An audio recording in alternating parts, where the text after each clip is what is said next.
Hi, my name is Keekoo Grows. I'm a Nisei, which makes me a second-generation Japanese American, and we'll be talking a little bit about the Japanese culture. The Japanese culture is a really old culture. It's thousands of years old. But in contrast to American culture, which is very broad but short, Japanese culture is very long but narrow. So a lot of our culture has been the same for thousands and thousands of years, which in some ways makes it a little bit limited, but in a lot of ways gives us a lot of rich tradition to pull from. One of the more important aspects of Japanese culture and social life in Japan is the homogeneous culture, where everything is really kind of the same and everything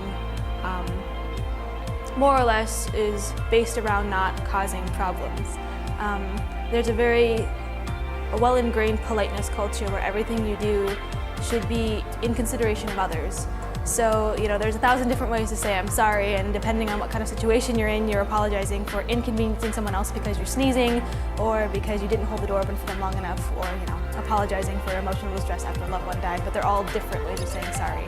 There's also different ways to address people, and depending on how much older and or younger you are than them, you address them differently. For instance, senpai is for somebody who is older than you but in the same peer group as you, whereas sensei or san would be for someone who's much older than you, like a teacher or an adult. As far as pop culture in Japan goes, a lot of it Westerners are already familiar with. You have manga and anime, which are mistakenly thought of as the main pop culture in Japan, but it's really not. Even though it is more popular in Japan than it is in America, Japanese pop culture is also based around a lot of idol stuff, like Korean idols, but Japanese. A lot of variety TV shows, and stuff that we have here as well, news and sports and all that.